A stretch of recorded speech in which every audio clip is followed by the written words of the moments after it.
Hello friends, आप देख रहे हैं आपका चैनल शेयर बाजार विद आयुष और बात करेंगे दोस्तों इस वीडियो में बीएचईएल और बीईएल दोनों के बारे में। तो दोस्तों हम कह सकते हैं रिकवरी तो हमको देखने को मिल रही है। जो गिरावट एक बड़ी हमको देखने को मिली है वहाँ पर अब थोड़ा सा रिकवरी डेफिनेटली यहाँ पर मोड में फिर आपको पीएसयू स्टॉक देखने को मिल रहा है। 322 रुपये 50 पैसे का याद रखिएगा इस शेयर का 52 हफ्तों का हाई है। वो लेवल कब टच होगा ये तो अभी पता नहीं, बट आज दोस्तों एक अच्छी खासी रिकवरी हमको बीएचईएल में देखने को मिली। वही बात अगर करता हूँ मैं बीईएल को लेकर, तो बीएल भी दोस्तों आज करीबन 5.49% से ज़्यादा हमको इंक्रीज होता हुआ देखने को मिला। यहाँ पर भी एक रिकवरी देखने को मिली। अगर लास्ट 5 डेज में देखेंगे तो ये शेयर 6% तक गिरता हुआ नजर आया है। 274 रुपीज़ का आज का क्लोजिंग है और ये बात ध्यान रखिएगा, इसका 52 हफ्तों का हाई कौन सा है? 323 रुपये का। तो इस सारे शेयर्स में दोस्तों एक अच्छा खासा करेक्शन हमको देखने को मिल चुका है, ये बात साफ हमको लगती है। बट अब क्वेश्चन यही निकल कर आता है कि ये जो रिकवरी हमको देखने को मिल रही है, ये जो रिकवरी है क्या टिक पाएगी और क्या फ्रेश तेज़ी हो पाएगी? ये एक सबसे बड़ा सवाल है जो डेफिनेटली सबके मन में बना हुआ है। इसी के ऊपर हम दोस्तों इस वीडियो में बात करेंगे। तो सबसे पहली बात क्या है, आज दोस्तों आपको डेफिनेटली एक रिकवरी देखने को मिली पूरे पीएसयू इंडेक्स के अंदर, जिसमें अगर आप देखेंगे तो डेफिनेटली जो बड़े शेयर्स थे जिनकी हम बात कर सकते हैं, जिसमें मजगांव डॉक, बीएचईएल, इरकॉन, ये सब शेयर्स में आपको एक रिकवरी देखने को मिली। अब यहाँ पे देखिए हुआ क्या है, बेसिकली वॉलेटिलिटी हमको देखने को मिली है, बट एक स्ट्रॉन्ग कमबैक देखने को मिला है on June 6, surging 4 to 14% rate. PSU company seen as the major beneficiary of the policy continuity with the return of the BJP to power saw an intense sell-off in the past two sessions after the Modi-led party failed to achieve a majority on its own। अब ये देखिए, इसी बात पे मेरे हिसाब से सब चीज़ें हम बयां कर देते हैं। ये वाली जो बात है यहाँ पर जो डेफिनेटली लिखी हुई है, fail to achieve a majority on its own, ये ही दोस्तों सबसे बड़ी बात है जो डेफिनेटली याद रखिएगा आने वाले 5 सालों के अंदर पीएसयूज की दशा दिशा को तय करेगा। देखिए सिंपल सी बात है, आपको समझना पड़ेगा। अभी एक फ्रैक्चर्ड मैंडेट आया है। फ्रैक्चर्ड मैंडेट का मतलब यही है कि सरकार हमको गठबंधन की देखने को मिलेगी। गठबंधन की सरकार आप खुद समझ सकते हैं लास्ट 10 सालों में हमने नहीं देखी। ये बात ध्यान रखिएगा, जब यहाँ पर बहुत सारे सहयोगी दलों के साथ सरकार चलानी होती है और जब अकेले सरकार चलानी होती है, उसमें रात दिन का अंतर है। और इसीलिए दोस्तों यहाँ पर लगता क्या है कि जो पीएसयू स्टॉक जो पिछले 5 साल के अंदर हमको चलते हुए देखने को मिले, मुझे अभी बहुत ज़्यादा ऐसा लगता है कि अगले 5 सालों के अंदर वैसा तो नहीं चल सकते।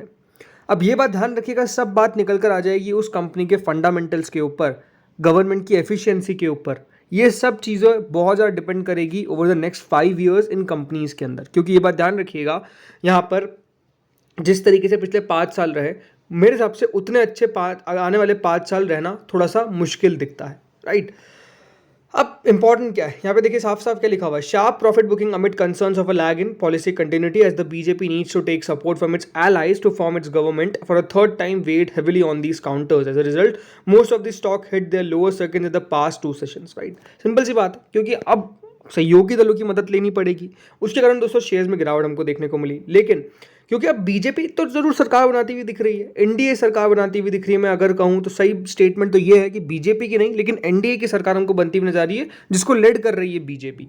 लेकिन यहाँ पर क्या कह रहे हैं देखिए, brokerages with the help of its coalition allies, several brokerages believe its policy measures including its capex plans are unlikely to be halted। मतलब वो मान के चलते हैं ब्रोकरेजेस। वैसे ब्रोकरेजेस की क्या कहें, ब्रोकरेजेस कितना सही होते हैं कितना गलत होते हैं ये अब हमको पता चल चुका है। बहुत ऐसे ब्रोकरेजेस थे जिन्होंने बिल्कुल कहा कि मतलब कोई आने से नहीं रोक सकता है, सब कुछ सही रहेगा, बिल्कुल बढ़िया करेंगे।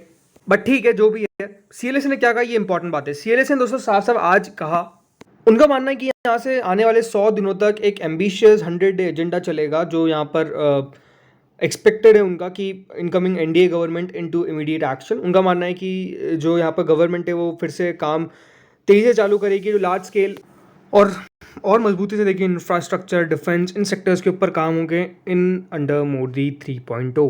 और ये डेवलपमेंट्स के कारण दोस्तों आज हम कह सकते हैं पूरे सेंटिमेंट में थोड़ा सा बदलाव देखने को मिला। जो पीएसयू शेयर्स कल गिर रहे थे काफ़ी तेज़ी से और परसों तो आपको पता है ये हाल बहुत बेहाल था, बट आज हमको थोड़ी सी रिकवरी देखने को मिली, राइट। बट जैसा मैंने कहा इंपॉर्टेंट क्वेश्चन यही रहेगा दोस्तों कि अब बजट क्या होगा, ये आपको समझना पड़ेगा। जो अब बजट आने वाला है उसके ऊपर सबको अपनी निगाहें कर लेनी चाहिए, बिकॉज वो देखिए बहुत सारी चीज़ें बता देगा कि किस तरह देखिए डायरेक्शन है जो है वो गवर्नमेंट का होने वाला है। ये सबसे इंपॉर्टेंट बात आपको मैं बता रहा हूँ कि इस बार का बजट नो डाउट सबसे इंपॉर्टेंट बजट रहेगा, जिसके ऊपर बाजार की बहुत ज़्यादा निगाहें रहेगी।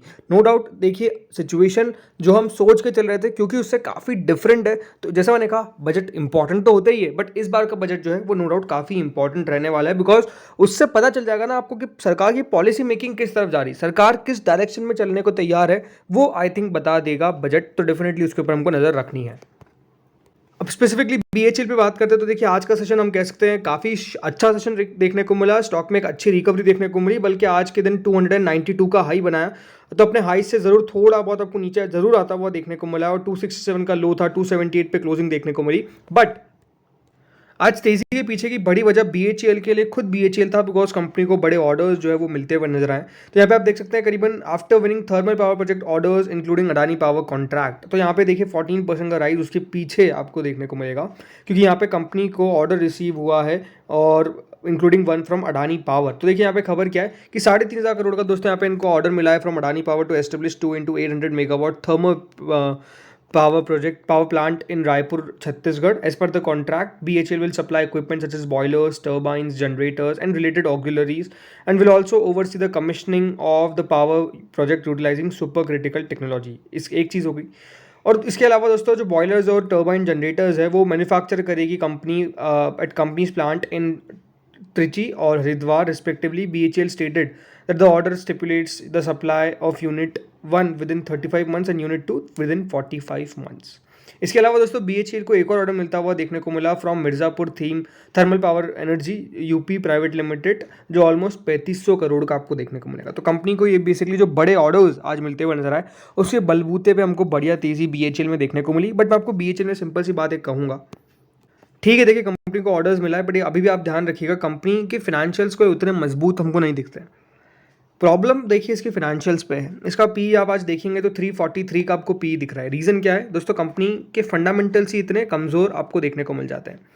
सो ये एक सबसे बड़ा इशू अब बना हुआ है कि देखिए आने वाले समय के अंदर बाजार नो डाउट देखिए इन कंपनीज़ को सही वैल्यूएशन किस तरीके से देगा ये देखने वाली बात है।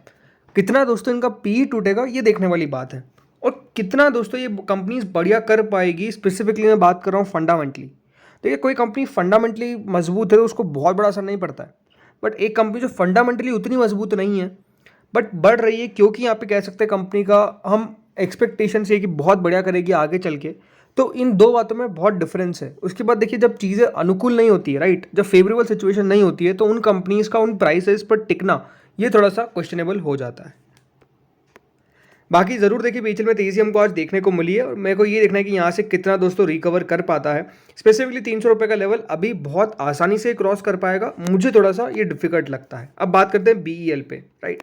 तो बीईएल के अंदर भी सिचुएशन आज सेम ही थी, हमको रिकवरी देखने को मिली, अच्छी रिकवरी देखने को मिली, स्टॉक 5% से ज़्यादा चलता हुआ नजर आया। बल्कि यहाँ पर भी अगर आप सिचुएशन देखेंगे तो यही थी कि 281 का दिन का हाई था, तो वहाँ से ज़रूर थोड़ा सा नीचे आया, बट कोई बहुत ज़्यादा नीचे हमको आता हुआ देखने को नहीं मिला है। फिर से कंपनी की मार्केट कैप 2 लाख करोड़ के पार हमको जाती हुई नजर आई, यही अपने आप में एक अच्छी बात हो गई। देखिए यहाँ पर भी सिचुएशन हम कह सकते हैं बीईएल के लिए अच्छी बात क्या नहीं कि फंडामेंटली मजबूत कंपनी है, इसके फंडामेंटल स्ट्रॉन्ग है, ये अपने आप में देखिए बीईएल के लिए अच्छी बात है। और इसलिए आप इसके रिटर्न्स अगर आप लॉन्ग टर्म के देखेंगे तो 1,24,000% के दिखते हैं। क्यों दिखते हैं, उसके पीछे का रीज़न है क्योंकि कंपनी है ही मजबूत वाली, कंपनी के फंडामेंटल इतने अच्छे, इसलिए दोस्तों रिटर्न्स भी आपको इतने बनाकर कंपनी डिलीवर करें। बट ठीक है, जैसे मैंने कहा यहाँ पर भी सिचुएशन अभी तो हमको मतलब ये बात ध्यान रखिए, हर जगह देखिए जो पीएसयू स्टॉक्स है वो आपको उतार चढ़ाव करते दिखेंगे on the basis of the news. But majorly अगर आप 5 साल का व्यू लेकर चल रहे हैं आने वाले 5 सालों का, तो जैसे मैंने कहा वो डिपेंड करेगा गवर्नमेंट के पॉलिसीज़ पे, गवर्नमेंट के फोकस पे, कितना फोकस हमको चेंज होता हुआ देखने को मिलेगा, जितना था उतना ही देखने को मिलेगा, ये सब डिपेंड करेगा इनकी तेज़ी और गिरावट के अंदर। उस बात का आपको बिल्कुल अपना दिमाग में ध्यान रखना है। तो फ्रेंड्स इस वीडियो में इतना ही था, होपफुली आपको वीडियो बढ़िया लगा होगा। आपके हिसाब से बीएचईएल बीएल कहाँ जा सकता है बताया कॉमेंट सेक्शन में। Thank you friends for watching this video.